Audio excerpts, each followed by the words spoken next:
Hi, good evening, viewers. We have now Dr. Nimrod with us. He's a senior consultant at Tel Aviv Medical Center, Israel. And the reason why he has joined us graciously is because we want to talk about the robots and their use in joint replacement surgeries nowadays.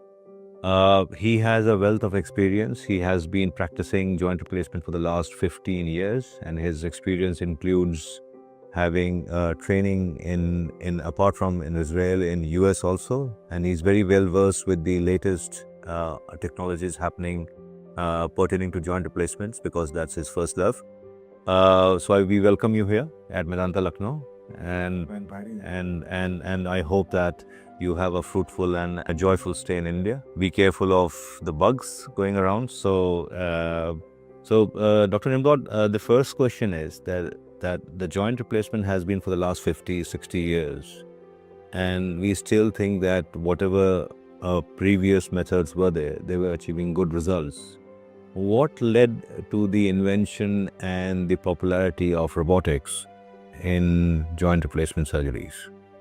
So for almost like 40 years, for the last 40 years, there hasn't been a big change in orthopedic in hips and knees. But for the last 5 to 7 years, it's almost like a revolution. People are rethinking about a lot of things regarding implants are getting better, and people are thinking how we can put the implant themselves more to fit personalized as for this specific patient. And technology has invaded into the OR and now really assists us with doing both of these things, making it a personalized knee for this specific patient. So I think that robotic surgery makes the patient own the implant more by making it more personalized. Is that? Definitely. By the first part of the robotics is the navigation, is understanding the anatomy of this specific patient, regarding its bony anatomy, regarding its laxity, the range of motion, the stability. And just after this part, you start to decide how you're going to do the second phase, which is implanting the prosthesis. So by doing that, you're going to do a much more personalized, much more, you're going to fit the implant better to this specific patient. Okay. So in terms of the survivability of the implants, do you think that robotics matter? Because I think the cuts are more precise. So do you think that if we make the cuts more precise with robots, would the implants survive more as compared to the traditional methods?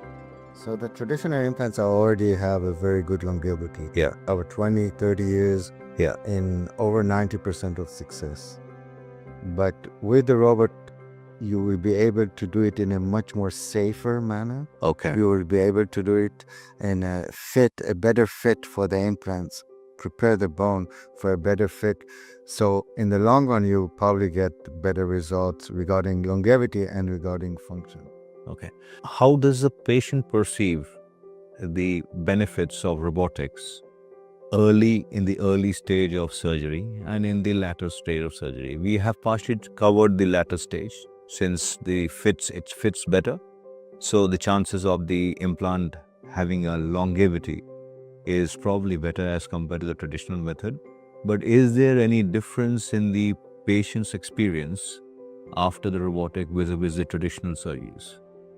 So this is a difficult question because parallel to the advancement of technology, there is advancement in technique, which the combination of both is probably the good thing, getting the good thing of both sides. So by enabling to doing a better technique of making it more kinematic, more of this patient, and with the technology with you, you can probably, and it has been shown that you have better early results. You need to do less surgery, you need to do less releases or less surgery on the patient in order to put the implants in. If there is an able surgeon who is well trained in the traditional methods, and because of that surgical technique, which you said kinematic alignment, which is very dear to me, which allows very minimum soft tissue release, along with the robotics, will help the patient not only having a good longevity, but also in the immediate post-operative period offer more comfortable post-operative recovery as compared to the traditional means. Yes, I completely agree. It's because of the minimum release that you do of the soft tissue, the patient is able to get the range of motion better, earlier. He's able to walk, and he needs less pain management and pain medication for it. As well as they're going to feel that the knee is much more theirs. It's like their natural knee. And the ability to combine the technology with a good surgeon is probably the best way, because the robot doesn't do the surgery by itself. Yeah, that's it. Not that, unfortunately, we don't sit aside. So we do the surgery, we decide exactly what the robot does. So that's an important point, which thank you for sharing, that robot alone doesn't do the surgery. It's the surgeon who is in charge of the robot. And robot helps in planning and execution of the cuts. But it's a surgeon who has the final control of the robot. It is an assisted device for the Surgeon. It's not, that's why it's called an assistant robot. It's not an assisted technology. The robot is not autonomically works without the surgeon. So, and specifically with a specific robot that we're talking about, it really is the surgeon holds the saw, holds the machine, so it doesn't work by itself. Okay. In terms of the patient benefits, I think one of the major benefits which you're looking at is that the patients their stay in the hospital has become shorter because of these benefits. What are your views about these, and what is your practice back in Israel? So the trend in arthroplasty is discharging the patient as quick as you can, for as long as the patient is safe and is able to do his specific, walking with a walker outside of the hospital by himself. The trend of discharging early has been running for the last probably 10 years. And when I started my residency, it was like 10 days. 10 days, yeah. Now, 30% of my patients are discharged in the same day. Oh, wow. And if I operate early in the morning, they are discharged in the afternoon. And most of my patients, like more than 90% of my patients, are discharged under 24 hours. Which makes a huge difference for the patient. They go back to the family, they do the rehab and everything at their home in a comfortable area with their good food, the family beside them. So it's a better atmosphere, and there are less infections and less problems due to longer hospitalization in the home. So that means the patient are mobilized and much earlier. So by involving a good technique and modern pain methods, we are able to mobilize the patient earlier. Like in our hospital, I generally mobilize about 3 hours post-operatively by using the adductor canal block, by using an anesthesia which basically allows the patient to reduce the pain and provide the mobility. We are moving towards discharging our patients within 48 hours, but not yet 24 hours in our setup, because I think post-operatively you need a lot of support for these patients, whether they are going home or not. When the patients go home, what is your suggestions or prescription regarding how many weeks of physiotherapies these patients follow? Do you have any planned physiotherapies for these patients? So at least in my hospital, the plan usually for the first 3 weeks, they have 2 or 3 times a week a physiotherapist. They have a session with a physiotherapist, but the main issue is doing physiotherapy by yourself, and the exercises by yourself. Every hour or two, you gotta stand up, do some walking, and the more you walk, the better you get and the less pain you have. So it has been proven that the more you walk and the more you do self-physiotherapy, you're gonna be... The better it is. So I went to Steve Howell in California, Sacramento, and his suggestion was that in the immediate post-op, he asks the patient to walk 5 minutes every hour. And that's what I mean. I have been trying to do that in my patients. Some people do, some people don't. So I agree that self-physiotherapy probably is the best physiotherapy. We have discussed that how robotics have helped. Would you caution people of not using robots in a certain sets of patients or with deformities? So, on the contrary, the more difficult the surgery is, I would recommend On that first. the robot. So the bigger the deformity, the more difficult the cases, I think the technology is here to assist the surgeon. By this new technology, it will make the surgery easier for the surgeon and for the patient. So the combination, so I feel more confident doing difficult cases with the technology. With the technology. So again, we also have, once you have discussed the robots, what is your opinion about the other newer innovations in the joint replacement, at least in the field of knee arthroplasty? So I think it's one is the philosophy of alignment, as you mentioned, Yeah. Professor Howard. Yeah. The other is probably the pain management, the whole follow up and rapid recovery after surgery, how we can rapid the recovery of the patient, how we can bring them back to better function by doing physiotherapy, by doing pain management, by doing self physiotherapy, and by doing specific exercises. And by avoiding a lot of soft tissue releases, the knee is less swollen. So, and all these things are going to make the recovery easier for them. So these are the major issues.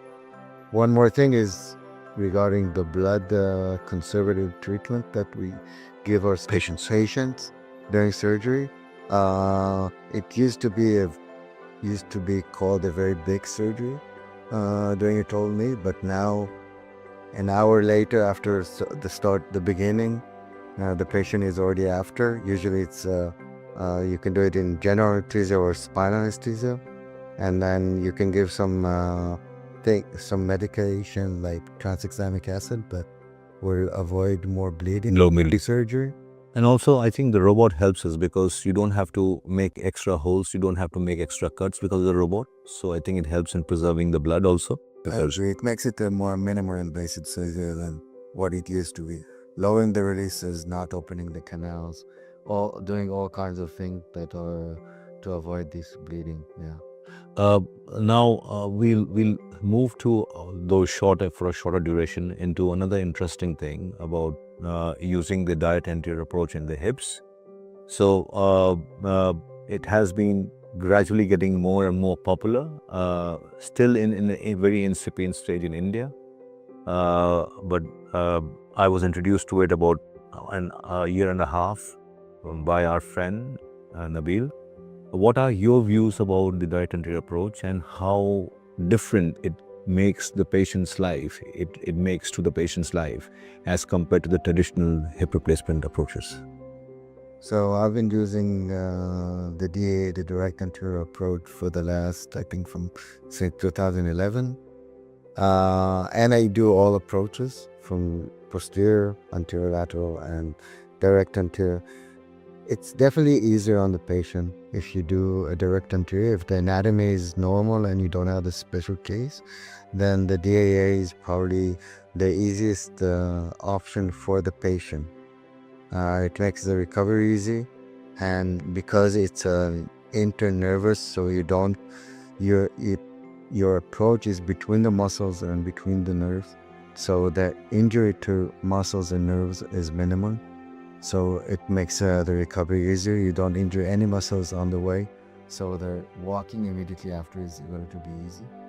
In our set of patients, our patients do certain activities like sitting cross-legged, or sometimes they do squat, which we found it extremely difficult to manage with the traditional approaches. What is your opinion? Will the DA help them to be more flexible and mobile while performing those activities, or? So getting the range of motion is probably easier with this approach. Again, during the surgery, you will have to check, of course, for stability. Sure. But it is a more stable approach going from the front than going from the back. And because you injure less soft tissue around the joint is more stable. So it allows patients to do squatting, to do cross knee sitting, to do if you're praying on the knees or bowing down. And also, I think it is more cosmetically better if you are doing another variant of that incision called the bikini incision, especially in females, because I think it doesn't leave a bad scar as compared to the Goes along with the line. the healing Langen's line. Yeah, that's what we call. So I think we had very insightful, thoughts-provoking ideas from you, Dr. Nimrod.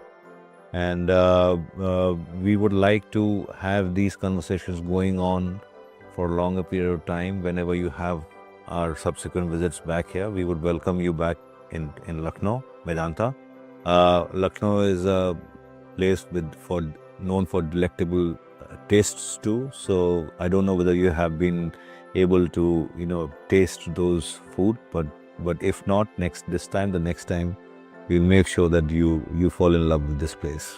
I will, I'm sure. I love the food here, and everything is great here. So I'll be happy to visit again and hope to see you soon. Yeah. And good luck with the new technology, and I think it's a great asset for you. Thank you very much. Thank you.